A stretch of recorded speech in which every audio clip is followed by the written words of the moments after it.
Thank you very much for the introduction. I'm going to not try to cover the whole of this subject of tourism and animal welfare because we have a lovely array of speakers with different areas of expertise, but perhaps to introduce some of the dilemmas, some of the areas which we're going to be talking about. And so to start with then, I will start with the ethical issues and a general question which you can consider, and that is most of life about competition? Do most of our decisions concerning how we treat people and individuals of other species relate to competition? Obviously some does, but I would say that most don't. Most of the things that we do in relation to other people and most of the things that other animals do in relation to one another are not mainly about competition.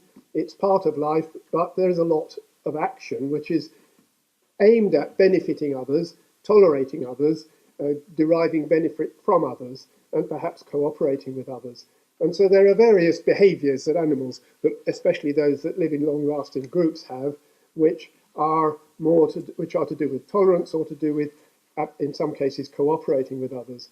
And logically, if we are living in a long-lasting group, if a group of cows or a herd of bison or a shoal of fish are living in the same group over a long period, then it must be that the majority of behaviour is not about competition, it's about living with others in the general sense. And so moral systems then, I would argue, have evolved in humans and in other species, and they've evolved because cooperation and tolerance are successful strategies. There are times when there is competition, but they are a minority of times. And as a result of this overall situation, this way that life actually occurs, we all think that we have moral obligations to other individuals, and we think that we have moral obligations to individuals of other species as well. So, what obligations do we have? We could consider to start with what obligations we have to other people, and I'm selecting a few areas which might be relevant to what we're going to talk about today. So we can say things like, is it acceptable to force people, or indeed pay people, to be gladiators in a fight until one of them is seriously injured or dies? And everybody can consider their position on all these things.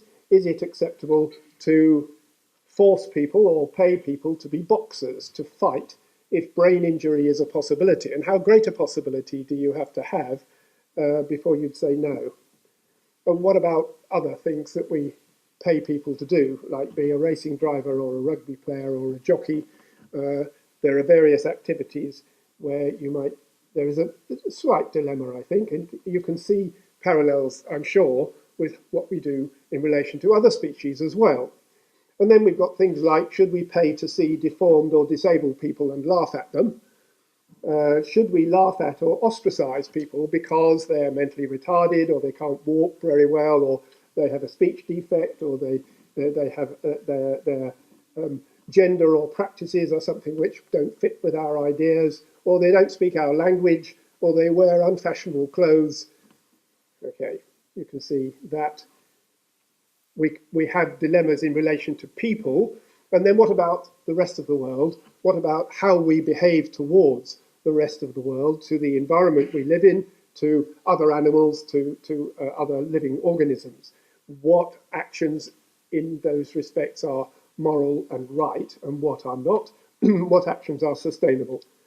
So sustainability is something that we talk about quite a lot, and the term is mentioned much more often now than it used to be.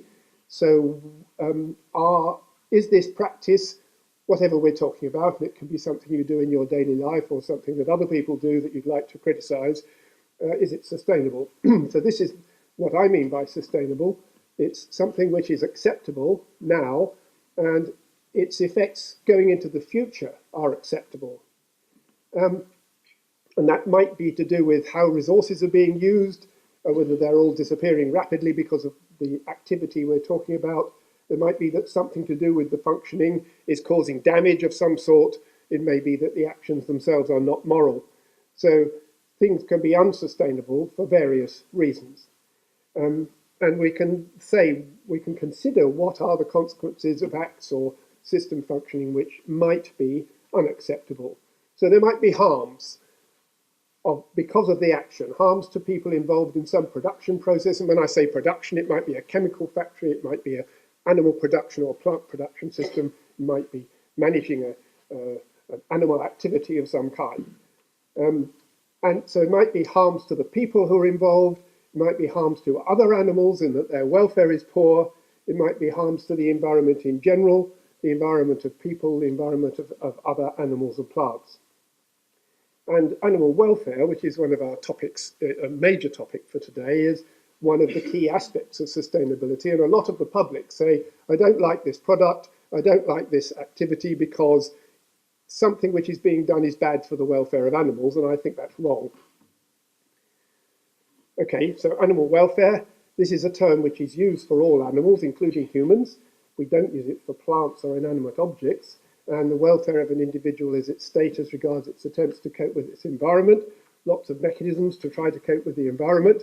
Welfare varies from very good to very poor, and we can measure it, we can assess it scientifically, and there's been a major development in the last 30 years or so in scientific evaluation of animal welfare, finding out what animals need by asking questions of the animals and looking at the consequences of giving them the resource or not, and evaluating welfare directly. Those are two important areas, and this is the way in which people are largely thinking now. We've had this 5 freedoms concept, which I think in the past has been quite a useful general guide, but is now generally replaced by the more scientific concept of needs. So, scientific assessment of welfare, obviously there's not time to say very much about it, but here's an example of a study. This is a study of sheep being transported, and what you see is the cortisol concentration in the blood of the sheep, sampled at intervals while the animals are being transported. And what happens is that the sheep are loaded into a vehicle, and you can see the numbers along the bottom going up to 30. So this is at 31. This is a 31-hour journey with a short gap in the middle. And what you can tell from this is that when the sheep are loaded into the vehicle, which has never happened to these sheep before, they're very disturbed by it. There's a big increase in cortisol, and the cortisol is indicating that the animal is finding it a difficult situation. There are 2 groups of sheep, but so 2 lines. So the big effect is that they respond to being loaded, and once they're loaded, after a few hours, they settle down, and they're going along a motorway, and the level goes back to the baseline, except at the end. And what happens at the end is that they turn off the motorway and they go onto windy roads. And when the sheep are going on the windy roads, it's difficult for them to keep their balance. This is a normal commercial journey, and the driver is not trying to do anything wrong, but actually is going around the corners in such a way that it's disturbing to the sheep and braking and accelerating. So the message from this is, by measuring something, we can find out something about the welfare of the animals during this journey, and then after that you can give advice on what you should or shouldn't do in terms of the management of that kind of animal. And here's another sheep example. If this small baby here has a pin stuck into it, it does this. And you can imagine yourself, right, somebody is sticking a pin into you now. You can just feel it, and what you tend to do is you change your face in a particular way, and little babies do it, and we do it. There are you can describe all the muscles which are involved and the movement and so on, and what we now know is that lots of animals do it. When there is a significant acute pain, there is a facial change. It occurs in rats and mice and rabbits and sheep and horses and goats, and to some extent in cats and dogs. And so we did a study in which we were looking at sheep, and we described this in such a way that people could evaluate the extent of pain which was being felt by sheep. We actually did it with sheep which had disease conditions, but it would also work with other painful things. So this general area of what can you measure, of course, is something that I've been working on for quite a long time. That is, how do you assess welfare in the short term, and also how do you assess it over a longer timescale? We're going to get here a number of examples of that from the various speakers today. That is, what could we actually find out about welfare? So animal welfare then refers to a whole wide range of coping mechanisms. I've only referred to two things which change. One is a hormone, cortisol, and the other is a behavioural change. But there are lots of physiological, behavioural methods of trying to cope. And we have these things we call feelings, which are a very important and valuable methods of trying to cope with the environment. So why do you have pain? Why do you feel fear? These are adaptive biological mechanisms which you use to try to cope with things which are happening in your life. Why do you feel happy in certain circumstances? Why are some things pleasurable and other things not pleasurable? Those are scientifically, those are mechanisms which are all part of this scientific evaluation of animal welfare. So the feelings that individuals have are very important. Also, the responses to pathology are an important part of welfare, that is health. So what's health? Well, here's the foot of a cow which has got a sole ulcer. It hurts, the cow can't walk very well, it changes its behaviour, the cow can't get to resources very easily. So there are several effects on welfare of that, which is a clinical condition. You can describe the etiology of the disease, you can describe what sort of pathology is occurring, and the animal is trying to cope with that pathology, and that is to do with its health, and health is a key part of welfare. It's not a separate thing, it's a key part of welfare. So it's the state of the individual which is to do with pathology and attempts to cope with it. So health is a very important thing whenever we're talking about welfare.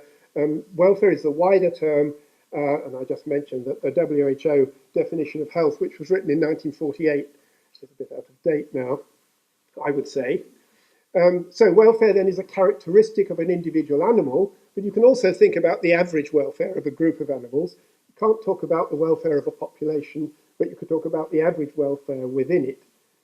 So welfare is not the same as animal protection. Animal protection is a human activity which may, hopefully does, have some effect on animal welfare, but it's not the same thing. In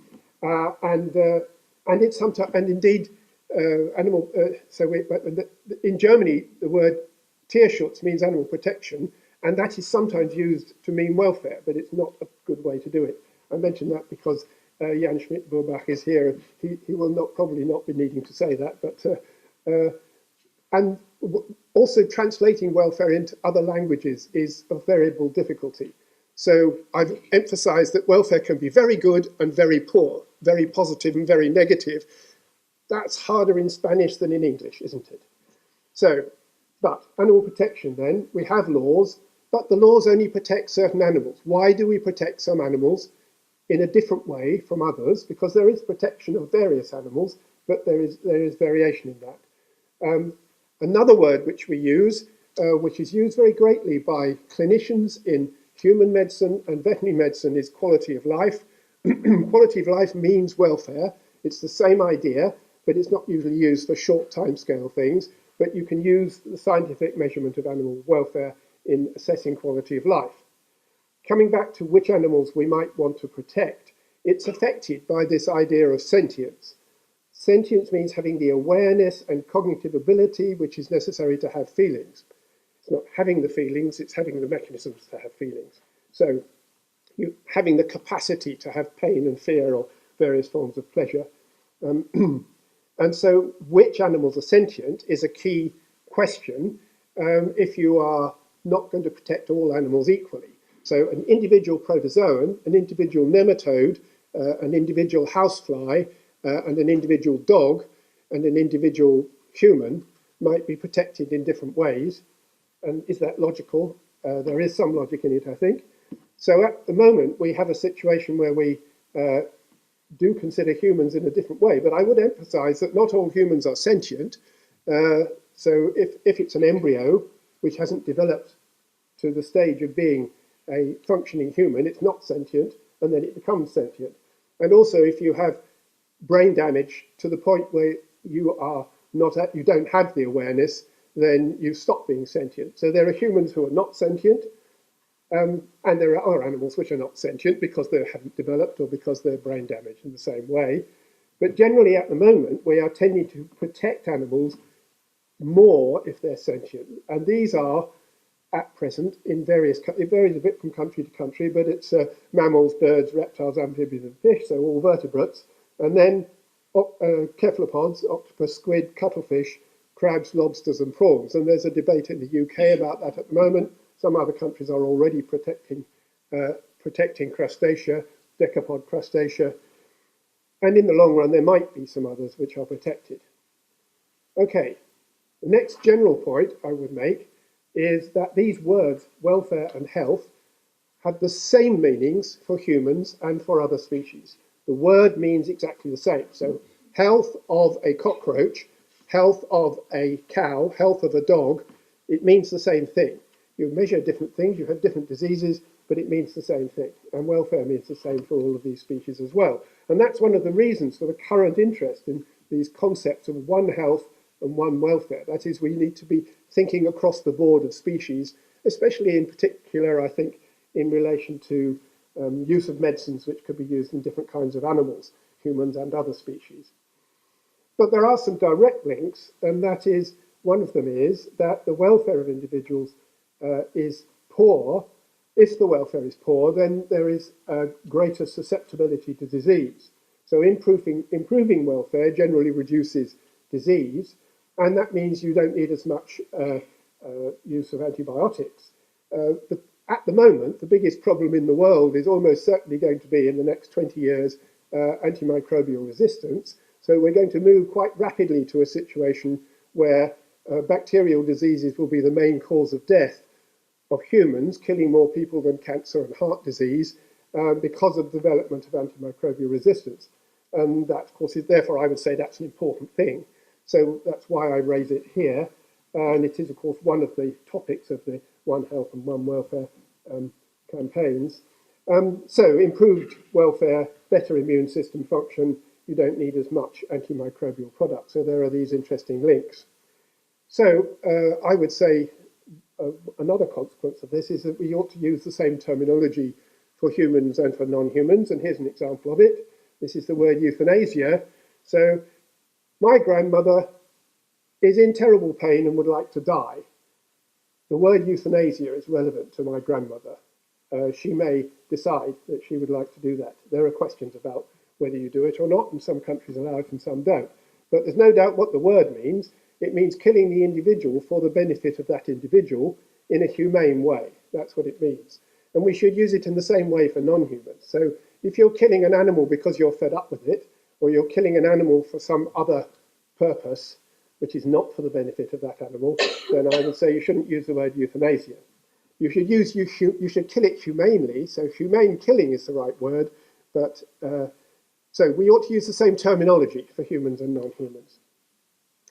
Another term which I think we do use in rather the same way is care. Care for people who need care, care for other animals. This is a concept which is important. It's in UK legislation and legislation of a number of countries that we have a duty of care to animals which we use. And I think that's a very valuable concept. It means you've got to consider each individual animal. Okay, so back to obligations. So most people in this room would probably agree that humans are animals. But in general conversation, people often distinguish them and say humans and animals. We shouldn't really say humans and animals if humans are animals. And indeed, it raises a question, are humans special in some way? Are humans different in some? Of course, they're different from other species, but are they special isn't quite the same question.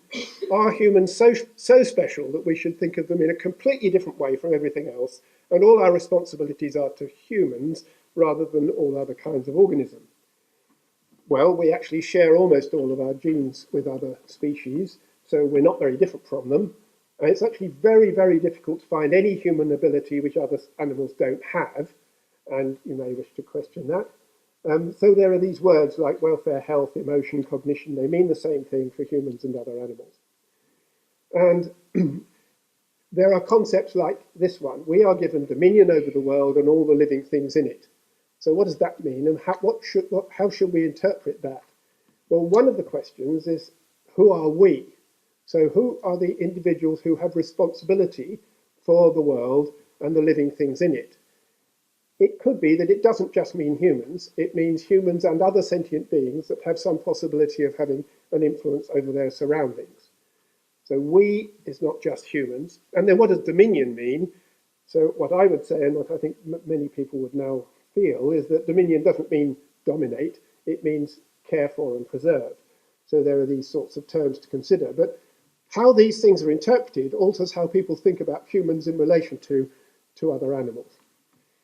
So I just put in a couple of examples, but here's one. Whales. Should we catch whales and kill them?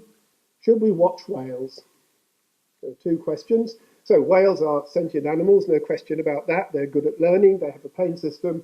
So I wrote this paper only a few years ago at a point when the International Whaling Commission had never allowed the word welfare to appear on any of its documents because it was always vetoed by the whaling countries. And they allowed conservation because that was in the constitution of the International Whaling Commission, but they didn't allow welfare, and it was really because they knew that the welfare was a bit of a problem. And so what I was asked to do was to consider the welfare of animals, in particular when they're being subject to being killed by a whaling boat. So the boat approaches, the boat chases the whale, harpoon goes into the whale, there's pulling on the line, maybe it's an explosive harpoon, it depends where it goes, what the consequence is and how quickly the changes occur, what are the procedures when the whale pulled up onto a boat. So that's looking at that sort of aspects of welfare. And in fact, because of the initiative of a number of individuals, and I note that 1 or 2 are here, that the International Whaling Commission did then put animal welfare on the agenda, so that was a good thing. But we still have questions in relation to tourism, and there's not much tourism to go and kill whales, but there is tourism associated with whales, and so how are whales affected by tourist boats is a significant question. And suppose the boat's a kilometre away, or 300 metres away, or 20 metres away, what's the effect on the whale is a relevant question. And that's an effect on welfare, and in the long run, perhaps an effect on populations if it affects breeding. And so we can also ask questions like, how can we prevent boats or large ships from killing or injuring whales? So these are some of the questions. You're going to get lots more of these sorts of questions from the various people who are presenting here, and obviously not just with whales.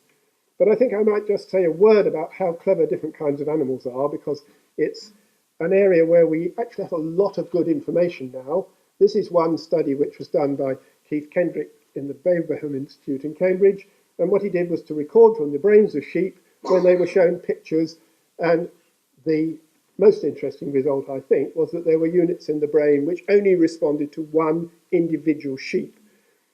If it was this sheep, there was a response. If it was another sheep that looked almost the same, there wasn't. So they are, and that's just finding, it's a sensory thing, but it's finding a unit in the brain. There's lots of behavioural evidence for that, but somehow this evidence of Keith Kendrick's carried more weight with some scientists that maybe sheep actually can respond to individuals. I've deliberately given you 3 sheep examples because people often say, well, sheep are stupid, aren't they? And sheep don't have any real ability, and it's not true. Okay, so what sorts of studies have we got? Well, here's one area. It used to be said that there were lots of animals that couldn't, if you put food behind a fence, they wouldn't be able to get to it. But if they could go round the fence, they could get to it. Well, so dogs can do it, chickens can do it, tortoises can do it, probably more animals if we take the trouble to do the tests. So that's, it means they have to go away from the object and out of sight of it in order to get to it.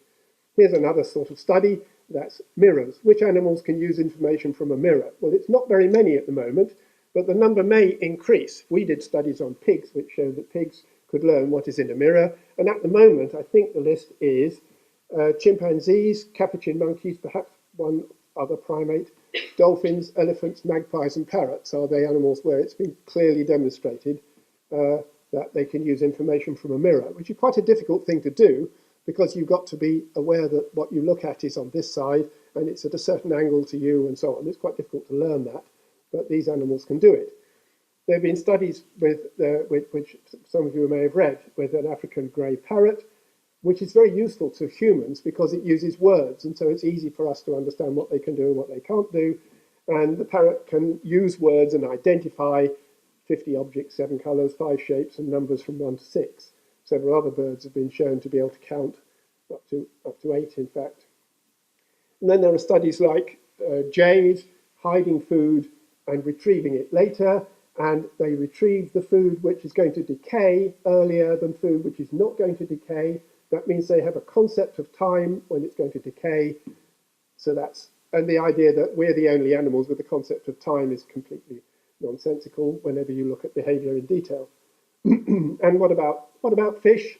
Well, this was a study done by Radwan Bashari's group with cleaner fish, which clean animals on a reef, and they were able to learn to take ephemeral food, which is going to go away if you don't take it quickly, before reliable food, which is going to stay there. And